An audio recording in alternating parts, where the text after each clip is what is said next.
What's up, everyone? How's it going? This is the Conscious Chicano. Just vibing right now, just chilling.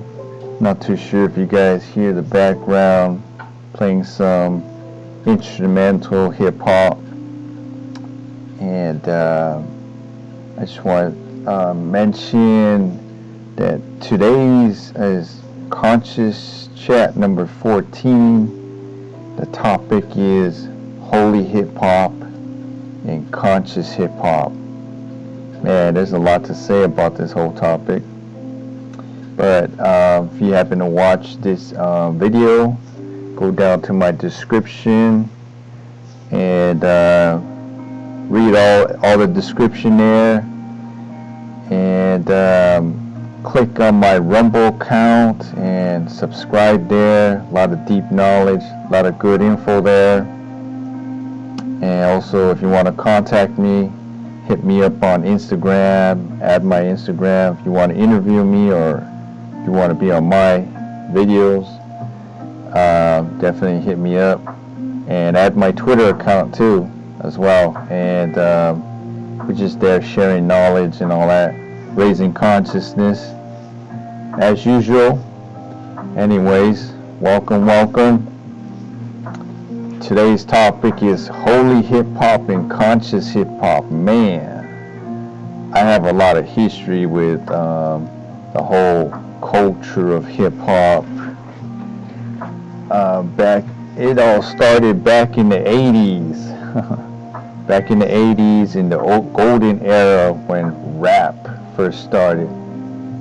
My experience with it was back out here in Los Angeles on the West Coast as a kid. We actually grew up in neighborhoods, listening to what was considered rap back then. It wasn't even, I don't even remember it being called hip hop back then. It was called rap. And so we had, the radio stations like K-Day. We would listen to that. Some of us would, I would actually record off of K-Day with my cassette tape back in the day. I was involved in breakdancing and popping. I'm actually an old school popper from the 818 San Fernando Valley. I still pop. I'm an old school popper. If you guys don't know what popping is, it's like what they call waving, tutting, robot, hitting, just different styles.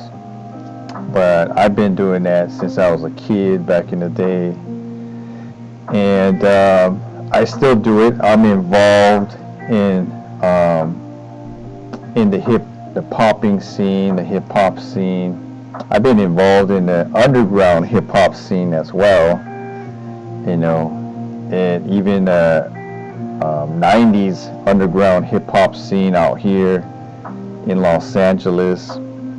There's actually an underground hip hop scene that many people are not aware of. They usually think of hip hop out here in the West Coast as just being gangster rap, but there's actually an underground hip hop scene that existed out here in the West Coast, and there's also been a conscious scene too, and there's been even conscious hip hop along with the underground hip hop scene as well. As you guys know, if you haven't been paying attention to my earlier videos, I grew up in the church, and even within the church, we had the hip hop culture there too. There was us, a group of kids breakdancing, popping, practicing our graffiti, and even there was Christian rap back then. And a lot of the Christian rap was, I actually came across. It was actually very positive. It actually influenced me because the lyrics were very positive, very conscious. It basically influenced the younger generation not to go into drugs, not to go into, gangs, and to have, a godly mindset in some sense, And it was actually a good influence. And back then, you had people like SFC, Soldiers for Christ. That's where Soup the Chemist, he came out of that whole group. And he's still doing some hip hop as well. You had groups like Freedom of Soul, Freedom of Soul, and I think it's Peace something. I forgot the numbers, but he's involved in a lot of like old school Christian rap, Christian hip hop. We call it holy hip hop, right? And I think he was involved in different groups. He collaborated with a lot of people. So you had Freedom of Soul. So SFC was like, really one of the groups that I really, used to listen to a lot. Freedom of Soul. Then you had Dynamic Twins. Dynamic Twins were pretty cool back then. They kind of had that hip hop and it's almost like New Jack Swing. And they're pretty dope. They had a lot of cool songs back then. And who else? You had JC and the Boys. A lot of them were brown rappers. T-Bone actually appeared in one of their albums, another brown rapper, popular one. You had Journey Big of Journey Big. He was another rapper, brown rapper as well, and he actually came out of I'm trying to remember that group. There's just so many of them. You had a bunch of them back then, and then even some of the gangster ones too, gospel gangsters. They were pretty dope. PID you had. They later called themselves the Preachers. One of my favorites was a guy named D-Boy Rodriguez. He was really a good lyricist. Came out with some dope beats. Sometimes like Christian rap used to be criticized. Oh, it's a little cheesy, right? But some of these guys that I just mentioned, they had some dope like lyrics and dope music as well. It's something you can actually you can bump, And so you had D-Boy Rodriguez.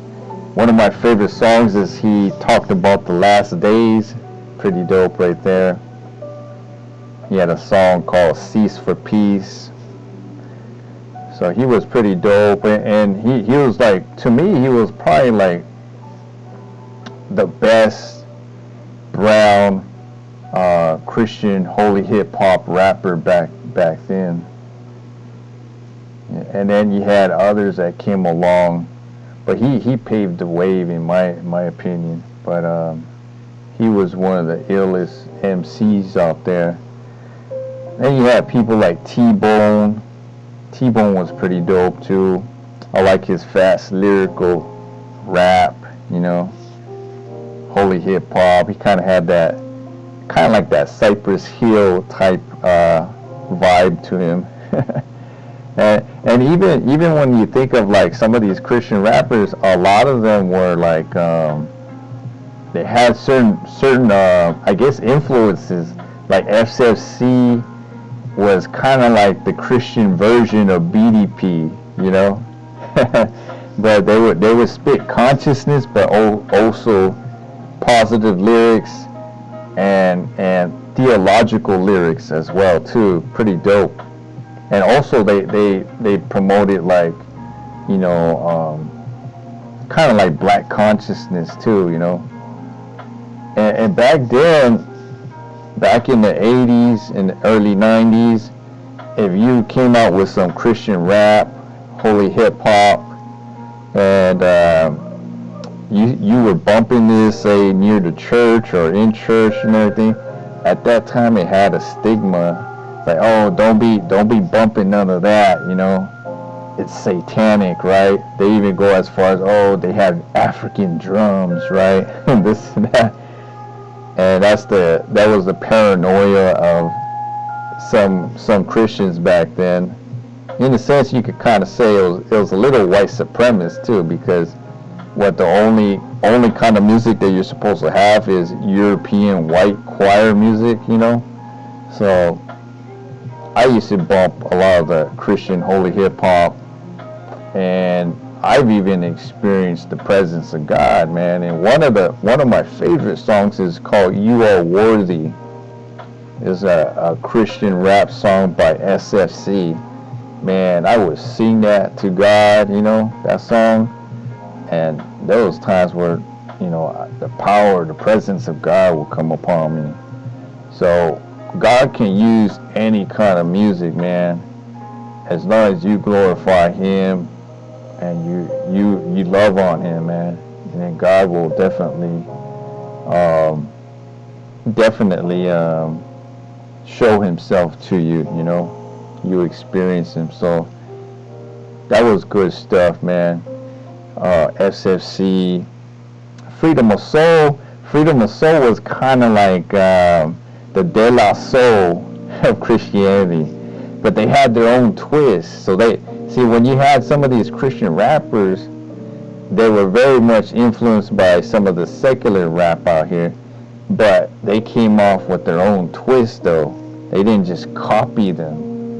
You know, they actually came out with their own music, their own lyrics and everything. So Freedom of Soul was pretty dope. They had some dope beats, so dope lyrics. Peace was pretty dope. I think it's Peace 156 or something like that. I forgot all these numbers here, but but something like that. But he still makes beats. You can find him on Instagram and everything. Still making a lot of dope stuff. And then you have the Dynamic Twins. Now, I couldn't really find any secular counterpart to them, so they were kind of like, you know, their own, you know, their own unique style, and they were actually twins, just rapping, and they would take turns and all, switch. Pretty dope music. Sometimes in one of their albums they came out with had a bunch of different guests. There's a really cool song called How I'm Living. They had like other rappers there, Soup the Chemist. They had Peace there. They had XL, and different people there. And different holy hip hop rappers would come on and support and guest appear. So yeah, it was pretty dope back then. So you had Freedom of Soul, SFC, Dynamic Twins, and then even Gospel Gangsters. Out here in Los Angeles, back then was like gangster rap was becoming popular, right? And so you had former gangsters who turned Christian, and they still, in their lyrics, they were gangbanging, but gangbanging against the devil, right? And that was pretty dope right there, you know. And some of their music was dope too. It was, because some of the gangster rap out here is, sometimes it could come off kind of whack, you know, but not all of it, but some of it sounds, you know, some of them were you know, actually were good, like, you know, you can bump them, you know.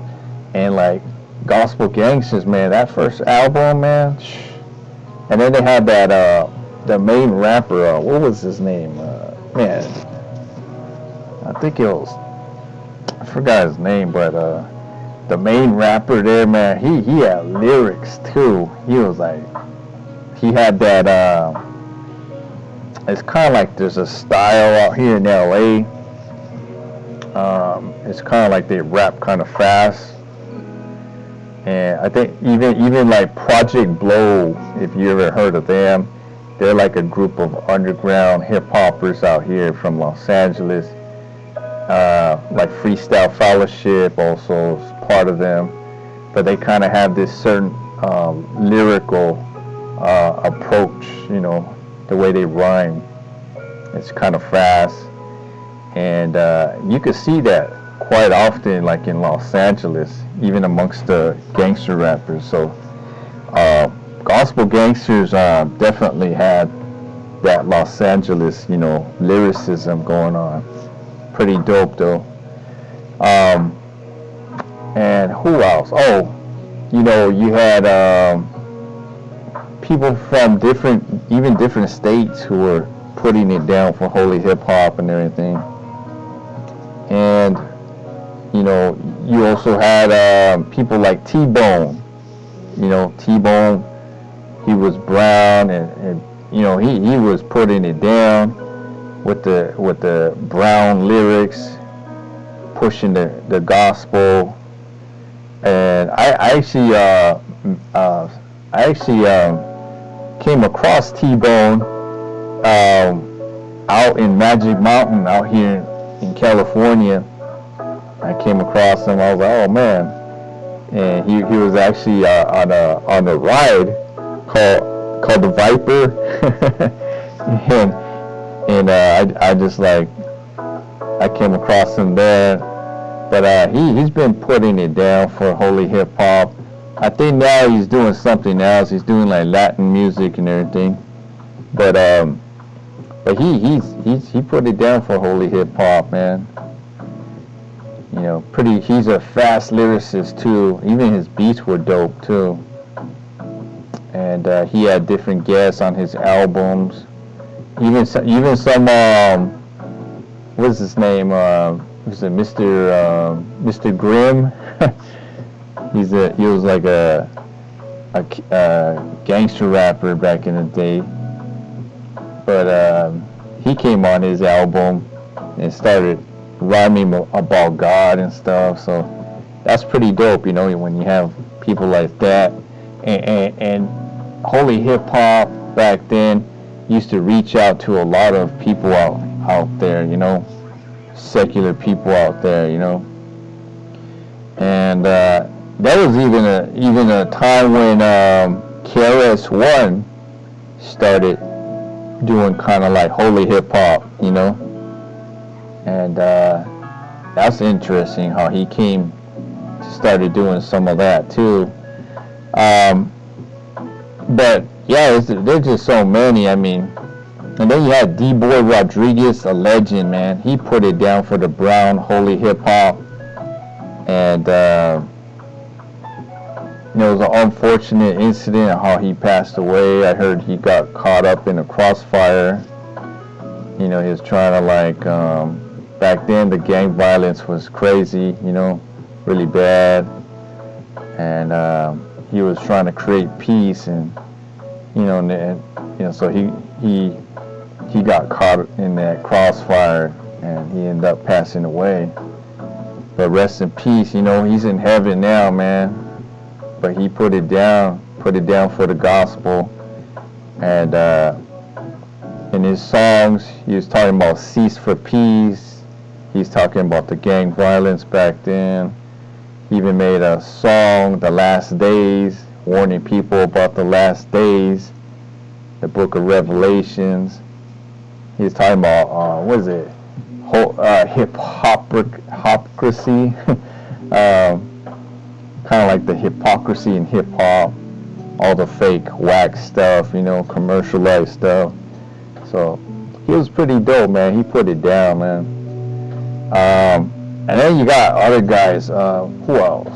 Man, you got Idol King. They were dope back then. Idol King. Man, there's just so many. 12th Tribe, they were dope too. They're actually brown holy hip hoppers. Kind of had the Cypress Hill type vibe too. And so they were putting it down too, you know. And I think some of them are still around too. I see them sometimes performing. And yeah, it's very interesting that they're still putting it down. I'm still involved in that community. There's even a thing called Hood Revival out here in Los Angeles. And it's a lot of Christian rappers, holy hip hoppers there, you know, just spreading the gospel through the holy hip hop music, you know, everything, spreading consciousness, positivity, and all that. You know, people change their lives, you know, especially they're caught up in, you know, caught up in, you know, in trouble and all that stuff. They hear this holy hip hop and this positivity, the good news, and they vibe to it, and they say, "Oh man!" Like, and it actually brings conviction to them, or to, you know, hey, this is not the way to go, you know, and start, you know, and a lot of them end up giving their life to God, you know, and they make a change. They switch over from being a gangster to being a person who follows Christ, you know. They get off drugs and drinking, and it's like they start following Christ, you know, and they better themselves. They straighten up their situation, you know, stuff like that. So it's pretty positive, you know, good stuff there, you know. But yeah, from early on, man, that holy hip hop just kept me out of gangs and all that, out of drugs and all of that negativity, you know. And it was growing up in LA out here, it was all around me, you know. And thank God that I had that influence of holy hip hop to keep me out of that negativity, out of that destructive, you know, devilish ways, you know. But definitely conscious hip hop too, man. I want to talk a little bit about that. You know, the conscious hip hop, the secular hip hop, and even though it's secular and all that, and they say actually a lot of conscious hip hop was, you know, it's kind of like Afrocentric, or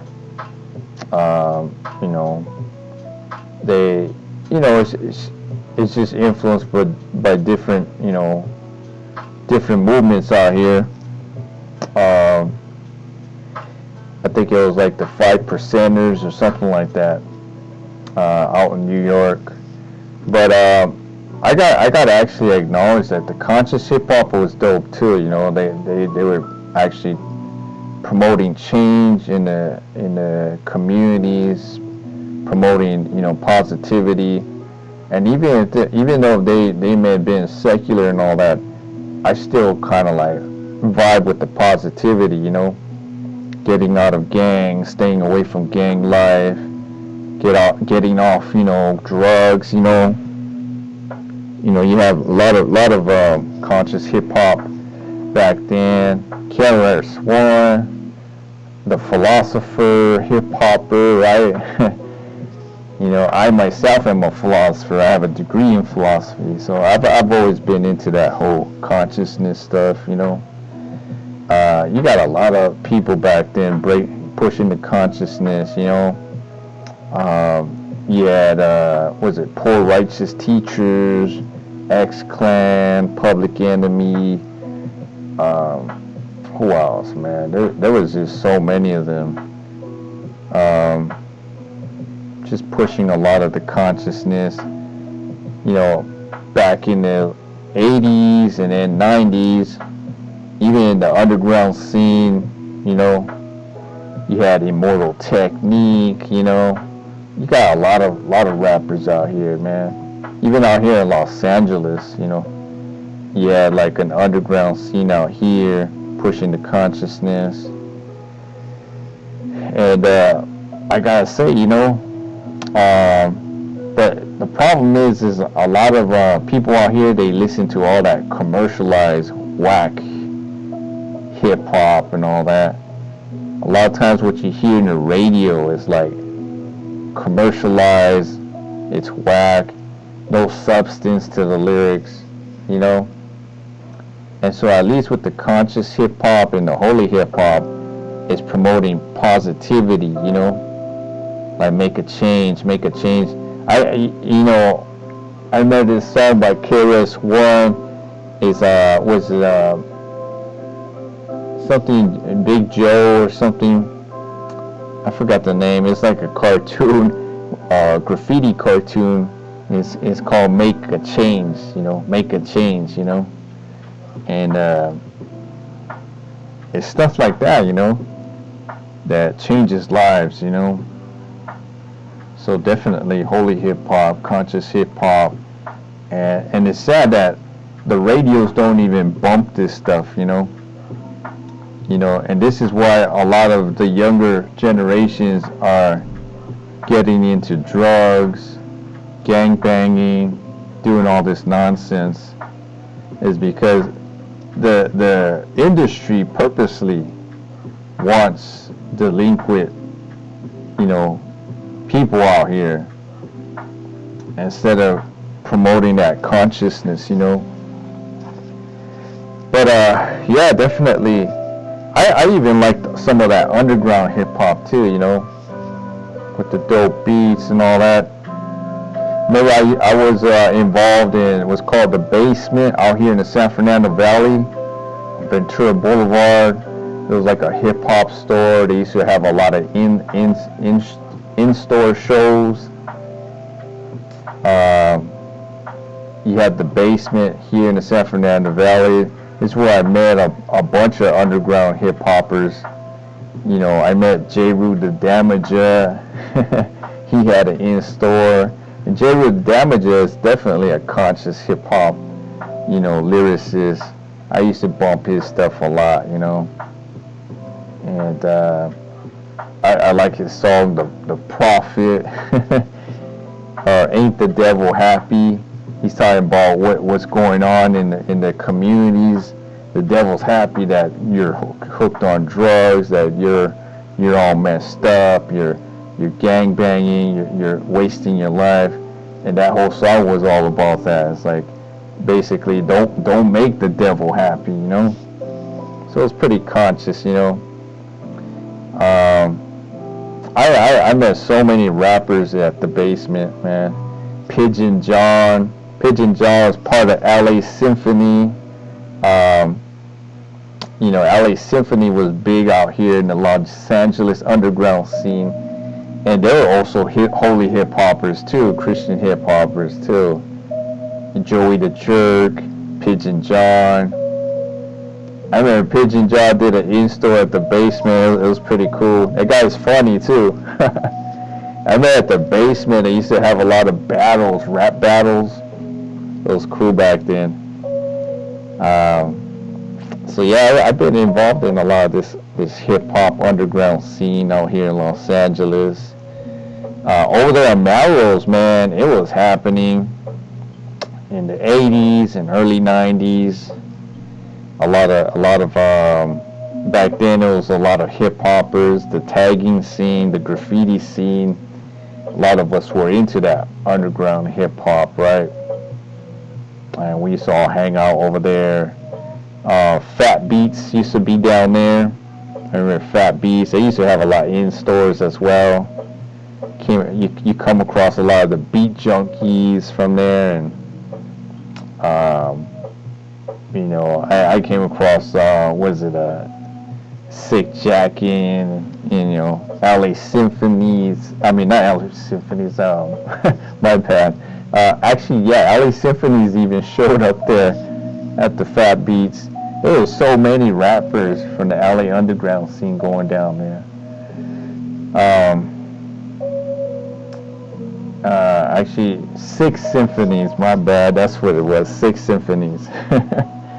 Psycho Realm and all them. And even them, even with their whole, kind of like with their Chicano gangster, rap, they started coming off with the consciousness at times too, talking about the New World Order and stuff, the Illuminati.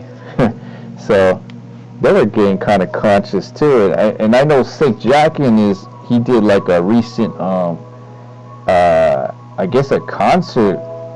They were basically exposing the whole, fentanyl addiction stuff, and they did like a concert with Set Free, Phil Aguilar. Oh, speaking of Set Free, I've been involved in some of their ministries as well and everything, and they used to make a lot of Christian rap back then. They would actually take a lot of popular rap, secular rap music, and put Christian lyrics to it. And they actually came out with some good stuff. I was like, oh man, that sounds pretty dope. And in their lyrics, they would change it. They would make it like kind of like theological lyrics and everything. And they would do concerts. They would dance. A lot of gangsters, a lot of hip hoppers and all that would be attracted to that. And they would give their life to Christ, and they would make a change, No more gang banging, no more taking drugs, getting off alcohol, straighten up their life, Stuff like that, So holy hip hop has always been a good thing, Always good to be pushing that positivity, But yeah, man, this whole hip hop scene, conscious underground, holy hip hop, it's all that stuff was has always been a positive thing out here. A lot of times rap and hip hop gets a bad stigma, right? And it's because of all that negative rap that occurred in the past, Those, some of the rap that would encourage people to do, dumb things out there. But there was always another side to it, the consciousness, the positivity, the holy hip hop, and all that. So I guess not all hip hop is all commercialized and watered down and dumb and destructive. There's actually a good aspect to hip hop and its positivity, consciousness, and stuff like that, theological as well. But definitely. But yeah, man, I just seen, it's, I think there's actually needs to be more of that. More conscious rap, more conscious holy hip hop, more positivity, more holy hip hop,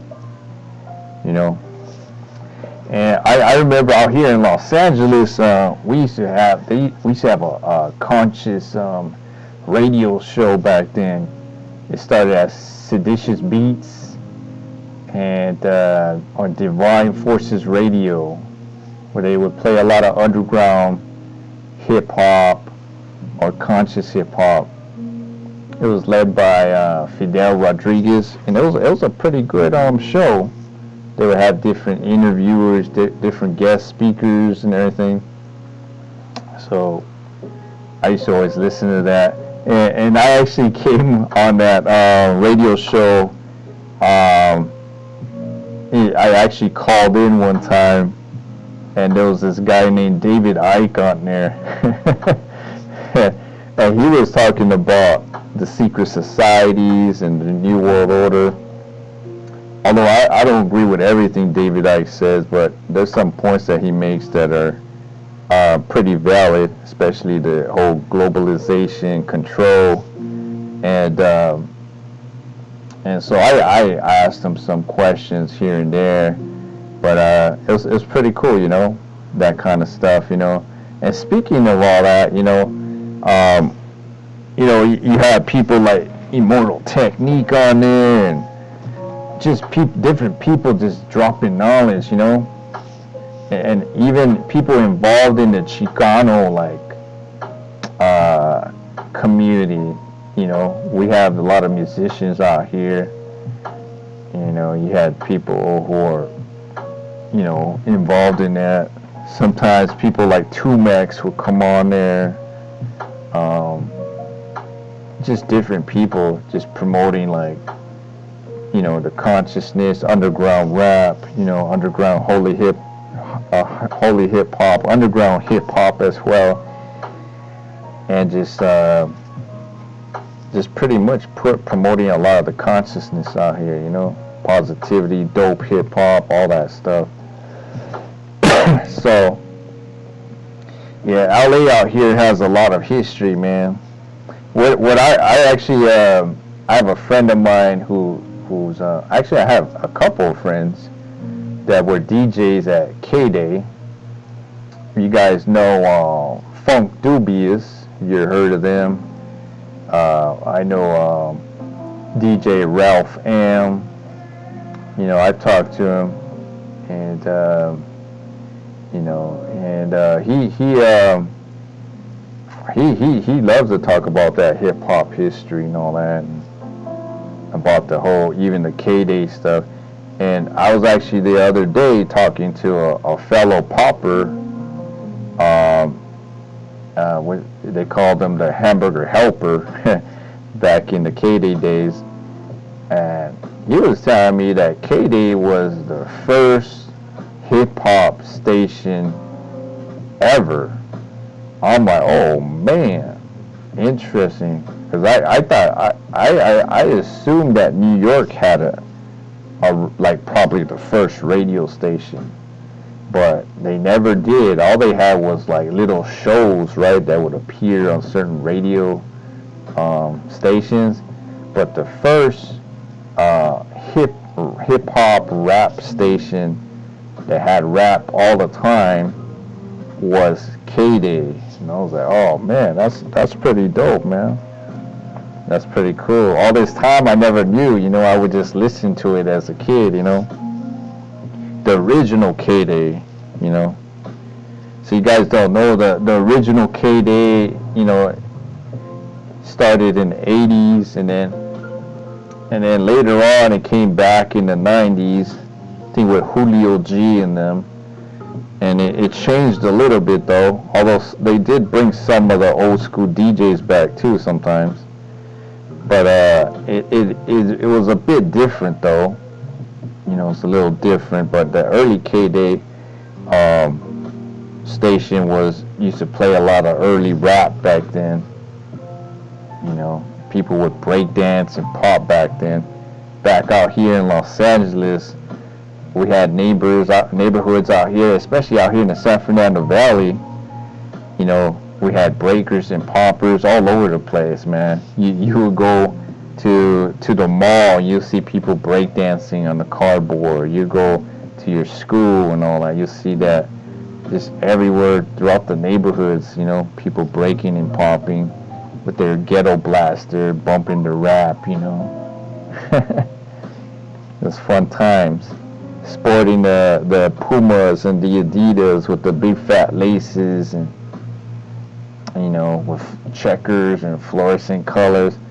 Actually, I was at a Mexican store the other day in my neighborhood, and I was looking around, and then all of a sudden I see these fat laces with different checkers. I'm like, oh shoot, they're still selling those. So that's pretty cool, you know, pretty dope. But yeah, man, there's so much culture to the whole hip-hop culture, you know. And even back in the 80s, a lot of it was pretty positive. You know, it's all about having fun or positive, you know. It wasn't all about violence back then. But then later on, it got all crazy and violent, you know, later on, you know. So, but, you know, a lot of us conscious heads weren't really down with all that gangster rap, man. Some of it some gangsters actually came out with consciousness, you know, which I was like, okay, I see this guy is like Paris would push the Black Panther consciousness, with the gangster rap, you know. That was dope right there, you know.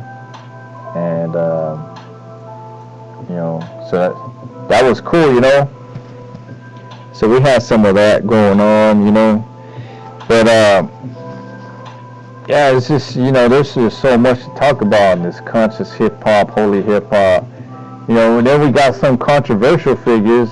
I know Kanye West, he started as kind of like as a 90s rapper, and then he started making kind of like Christian rap, you know. Even though he's you know, right now he's he's in a lot of controversy and everything. And I actually, you know, I think actually a few songs are pretty dope of his. So, you know, I'm not gonna like. I mean, I gotta actually say, hey, you know, I actually like some of his songs, you know. And yeah, it's just so much, you know. Yeah, so BDP, KRS One. I mean, even the whole underground, even the real, you know, underground stuff, man. You know, back in the day, I remember listening to even early rap, you know, on Yo MTV Raps back in the 80s, all the way to the 90s, watching all those guest appearances. That was dope too, you know. You had Ed Lover and Dr. Dre.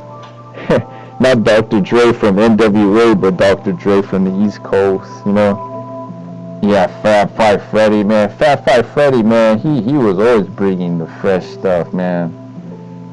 Fab Five Freddy was, man, he was really cool, you know. He used to come out with some dope stuff. And then you also had The Basement, also on BET.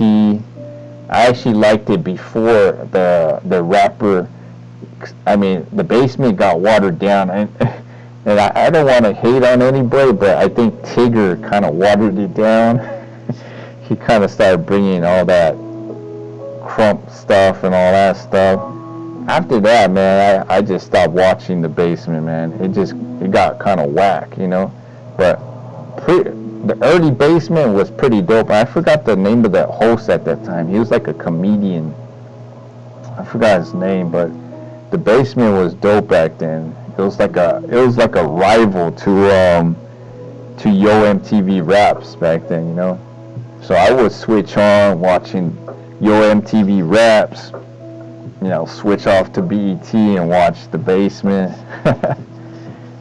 I would just actually even record a lot of those videos, you know, on my VHS and everything. So yeah, you know, rap and hip hop. You know, sometimes I would see X-Clan on there. X-Clan would be talking about the white man, this and that. It's pretty dope, exposing them. But yeah, I've always been into this conscious stuff. Always been rocking that stuff, you know. And you had a whole bunch of them, man. I used to like J. Rue the Damager big time, Afu Ra. You know, they're all into this consciousness, you know. Exposing stuff out here, poor righteous teachers. Even Common came off as a conscious rapper too, and he was ill too. I actually met Common out here in Los Angeles at Amoeba, and he was just looking through the records, and I was right there in the hip hop section. He was looking, and like, this guy is tall, man. I was like, oh man, I thought he was shorter than that. It's funny though. I talked to him a few times. But yeah, you'll be surprised who went through Amoeba. I used to always go to Amoeba and be buying stuff there. A lot of dope, you know, albums and everything. I actually met Bushwick Bill there too. Bushwick Bill, man, from the Ghetto Boys. I saw him. He was just coming down the stairway at the old Amoeba, coming down the stairway, walking down. You see this little short guy with like dreadlocks and everything. I was like, oh shoot, is that Bushwick Bill? I was like, oh dang, it's him. It's funny though, man.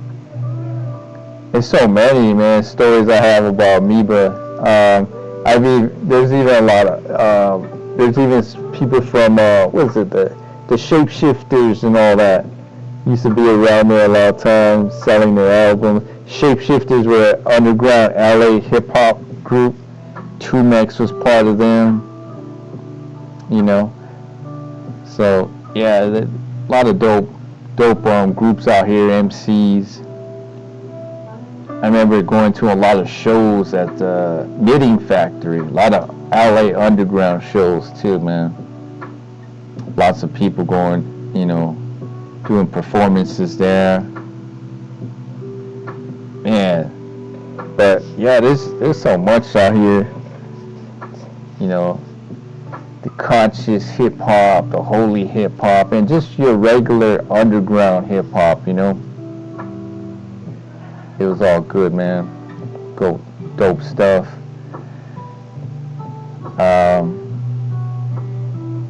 Yeah, definitely, you know. And then you had like a lot of even the whole graffiti scene back in the early 90s, late 80s.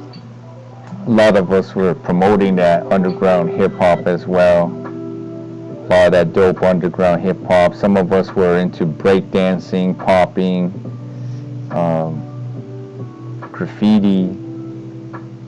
And when you talk about hip hop, man, you gotta, like KRS-One says, you gotta talk about all the elements, right?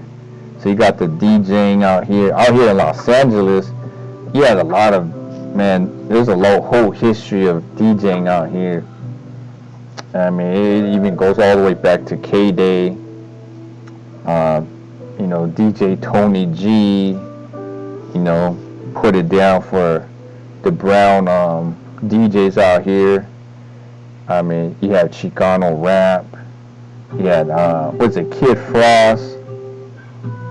You know, he put it down also for Chicano rap. Out here, you even had, Mellow Man Ace. I actually came across Mellow Man Ace a few times. Me as a popper, you know, he's been around the popping community and stuff like that. I met him a few times. But yeah, it's just so much, man. The graffiti scene was happening back then. Back in the, like, out here, like, I'm from the San Fernando Valley, out here in the 818. A lot of tagging crews started out here. And there's actually a place called Jelly Donuts, and it's still there, out here in San Fernando, where they say that most of these famous tagging crews formed there, right? And back then, if you were at Jelly Donuts, man, you would you like, there was a lot of us youngsters would just hang out there and just practicing our graffiti and everything. We had all these books and everything, and you would see that a lot of these graffiti artists, like tagging crews, they would just be going on and off the bus, the RTD, tagging everything up. And you know, back then it's like that's what happened, you know. And people would just mob the buses. They would mob the buses and hang out over there at Melrose and listen to dope hip hop. And I know there's used to even be a store called Beat Non-Stop. One of them was owned by the Beastie Boys. So yeah, there's some hip hop history even at Melrose and all that. A lot of crews would just, you know, get down over there and, you know, hang out and do graffiti. Although, I mean, that was part of hip hop. One of the elements is graffiti, you know, DJing, popping now, you know, breaking and popping. We have a lot of popping history out here in Los Angeles. Popping actually came out of California, you know. You have Northern California and Southern California all contributed to the popping scene. You have brown and black involved in all that. And that's just part of the hip-hop culture, you know. I know I used to be involved in even ministries that would promote breaking and popping and DJing. There was one out here in the San Fernando Valley. It was in Sunland, and it was led by a guy named DJ Elder, and I think it's DJ Bird or something like that. And they used to have like a ministry where they would promote breakdancing, DJing. They would have a lot of shows. I remember going to a show down there and at their church, and Red Cloud showed up there, this DJ, and even Curtis Blow was there. And I met Curtis Blow, and I was like, man, Curtis Blow, oh shoot, the legend, right? And I found out that he was like he's one of the earliest b-boys out here that started a lot of this stuff. And interesting is that I found out he was Christian as well and became a pastor. I'm like, wow, interesting. A legend like that, you know, preaching the gospel, rapping and all that stuff, man, legend. And a friend of mine, Hamburger Helper, told me, yeah, you know what? Curtis Blow was the one that he had a crew called the Air Force Crew, and that's an old school breakdancing crew back out here in Los Angeles. And he said Curtis Blow was involved in that. I was like, oh man, I didn't know that. A lot of history out here, man, a lot of history. Out here, I know a lot about the San Fernando Valley and the 818. There's a lot of history with popping and breaking, graffiti. I've been in breakdancing crews and tagging crews and all that. And the hip-hop scene, all that stuff, all that underground scene, you know. But you know what kept me out of a lot of the trouble, though, is that conscious hip-hop, that holy hip-hop. And that's why I advocated. I tell these younger generations, man, if you're gonna be making hip hop or rap or whatever, man, put some positive lyrics in it. Put some conscious lyrics, man. You never know who's listening to your lyrics out there, man. You can have an influence on people. So, and that's what kept me out of a lot of stuff, you know. Even though I got involved in tagging crews, you know, I knew my boundaries, right? Sometimes they would offer me drugs, right? And I'm like, nah, I don't do that, man. I'll do the graffiti, but I won't do the drugs. So I knew, and I also saw the drugs, how it had a devastating effect on people around me. People died of drugs, you know. So I was kind of like I was influenced by the consciousness, the holy hip-hop, the conscious hip-hop, to stay away from that, you know. Especially with those songs, Self-Destruction, you know, by KRS-One and Dougie Fresh and Run DMC and all them. NW, I mean, who else? Who else was it? There was a lot of people in that Actually, it was mostly the East Coast, but then the West Coast came out with their version. We're all in the same gang. Digital Underground, NWA, and MC Hammer, and all these guys. Speaking of MC Hammer, I actually met MC Hammer too at Fat Beats near UCLA. I think it was him and his son, and we were just chilling there.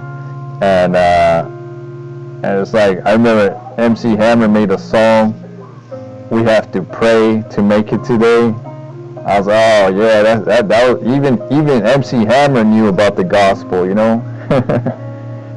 And but MC Hammer, man, he's really cool, man. Like, and his son, I saw his son. He was like, I think it was his son or somebody. who was or it's either his son or a fellow dancer, but he was practicing some moves, man. It looked like they were dancing some cool. It looked like house dance or some New Jack Swing or something like that. This guy had moves, man. I was like, dang, this guy's pretty good, man. So I was like, I just, talked to MC Hammer a little bit and said, oh, that's cool, and went my way, But yeah, you'll bump into a lot of people out here in Los Angeles, Never know,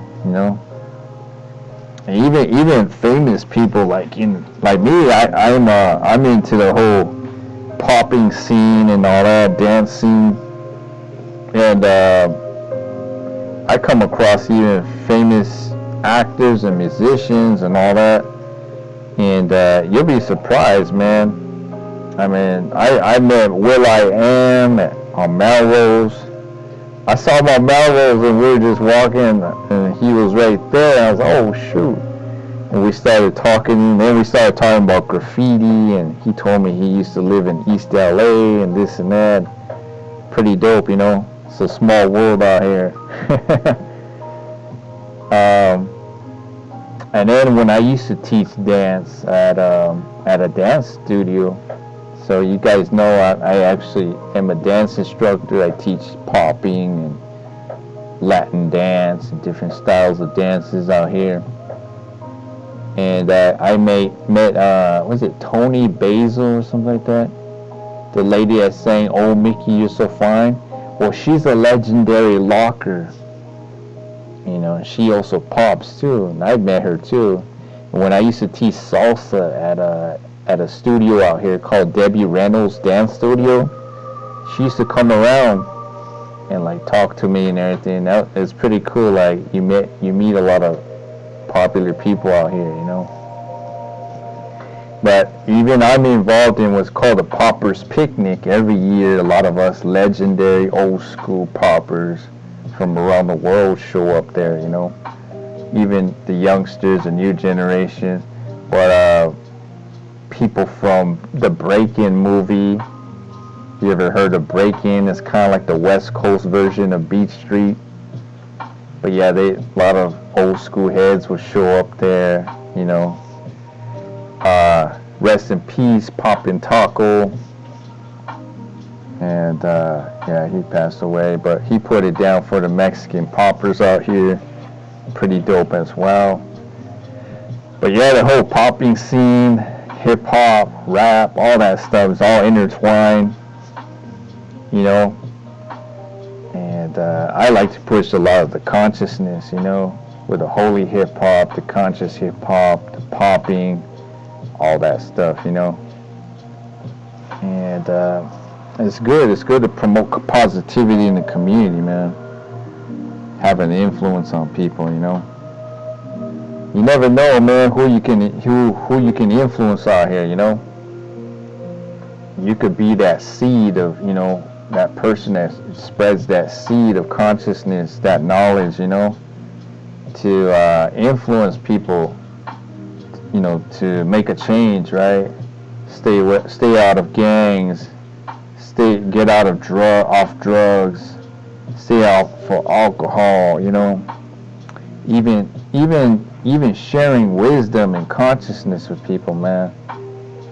You connect with people and just dropping knowledge, sharing wisdom. Each one teach one, right? You never know, man. Sometimes people are struggling through things, and you just, you lend them a helping hand, of advice and inspire them, man, influence and change their thinking, turning the negativity into positivity, I've also been involved in the Chicano consciousness movement as well, and there's even kind of like indigenous hip hoppers and rappers as well. You have like groups called like Evu and different indigenous rappers out here, Even Tumex is involved in that. Oslo Underground, kind of like rap and hip hop intertwined. I used to be involved in the cultural center out here in the San Fernando Valley.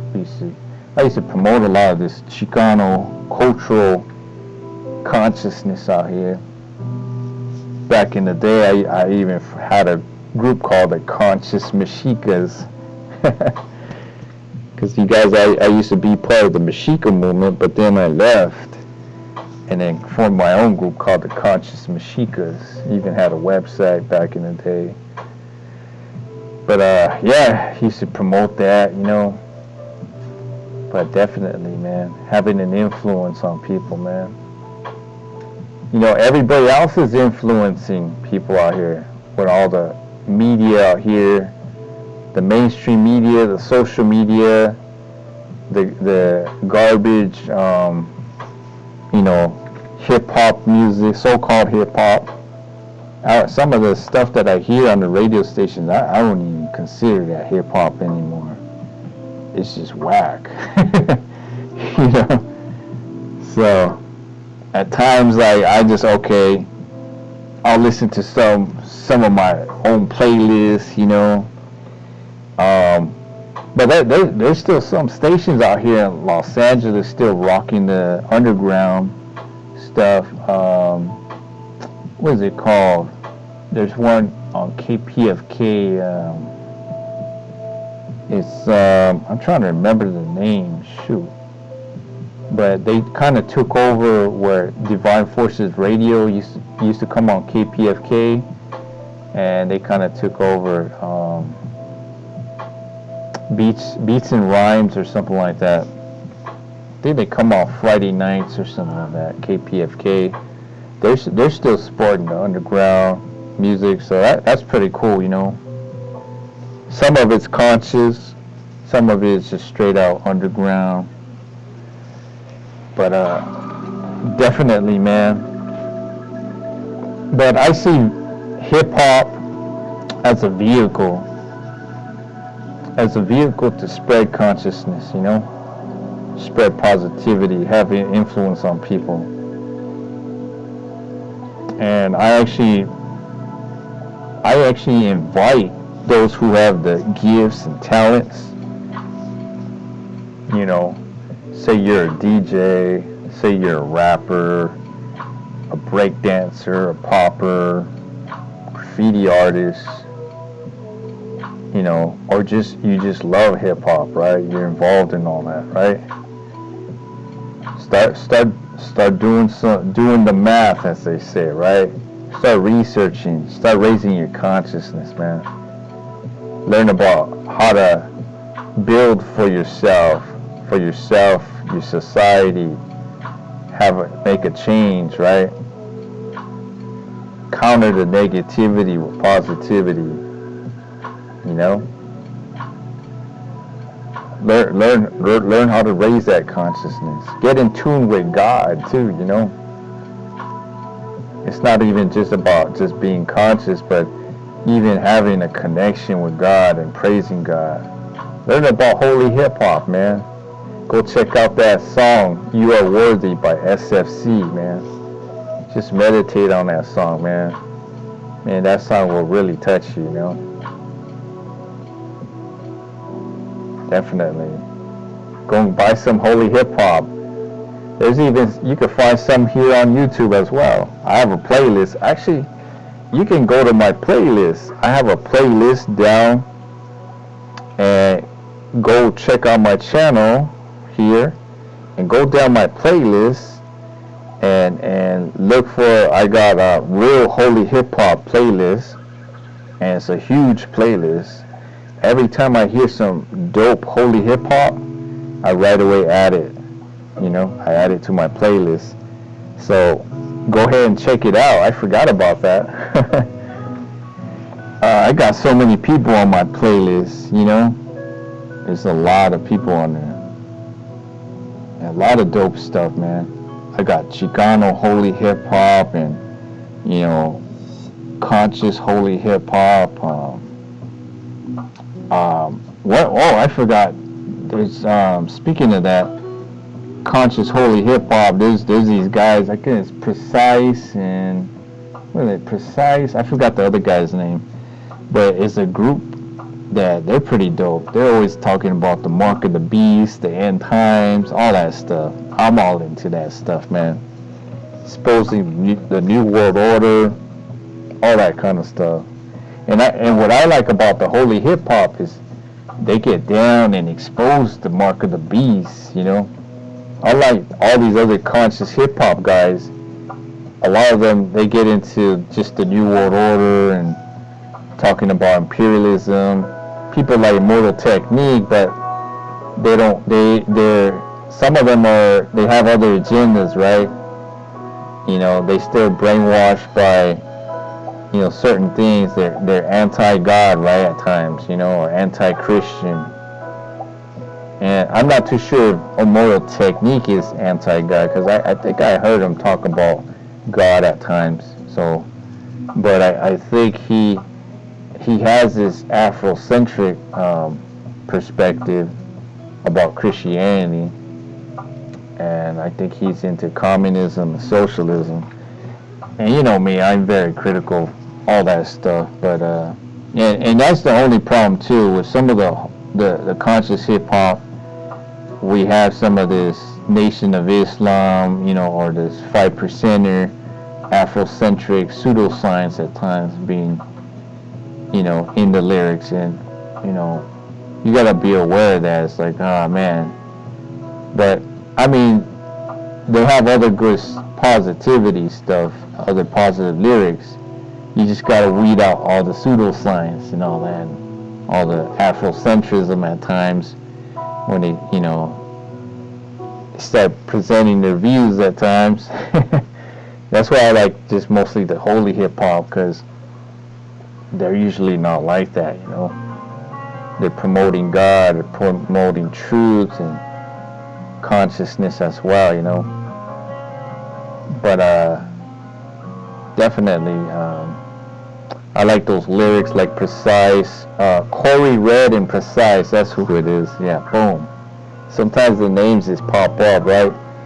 They're just dropping knowledge on the mark of the beast, the book of Revelations, the Antichrist, all that stuff, man. Dope stuff. And there's actually a guy, he's pretty dope too. I'm not too sure if he's Christian, but he sounds like it. K Rhino. And he has some good lyrics and some good songs too, exposing stuff. Exposing the devil, Satanism, and all that stuff. He's pretty good right there. But yeah, man, it's just so much, man, to check it out. You know, so many lyricists and rappers out here. But, you know, the way I am is like, you know, if you're gonna come off with some hip hop and all that, at least push some consciousness there, you know. And we need more of that in the radio stations. We need more of that, you know. You know, that positivity, that consciousness, even that holy hip hop. Spread the gospel, man. Spread the gospel through holy hip hop. Definitely. Anyways, I wanted to pretty much end it there. I don't see anybody in my chat. Usually I would ask if anybody, you know, has any questions, to definitely send me a question. I guess not. But anyways, if you guys want to get a hold of me, go down to my Instagram, hit me up. You know, if you can't find that link on Real Holy Hip Hop, you know, just send me a message. I'll send you that link.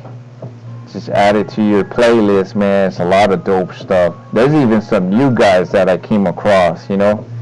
I actually found one guy, he was on TikTok, and he was just, man, he's dope, man. He was just spitting a lot of consciousness and God lyrics and spreading the gospel and exposing a lot of stuff. I was like, man, I gotta add this guy to my playlist. So he's definitely on that playlist. So So if you want that whole playlist, hit me up on Instagram. Also, if you want some more consciousness, go to my Rumble account. And also go check out my Twitter account too. I'm always sharing stuff there and everything. Spread that consciousness, you know. We need more conscious people out here, more wisdom, you know, exposing the devil and his wickedness, exposing the wicked system out here, you know. Don't take that mark of the beast, right? Definitely. And you know, don't comply to the devil's system out here. You guys know what I mean, right? I can't say it on YouTube, right? Because they'll ban you, they'll censor you. The thought police, right? The system of the Antichrist in their thought police, right?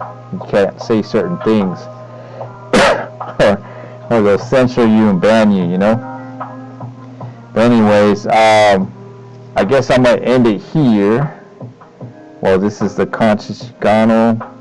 And remember, don't be woke, but be conscious.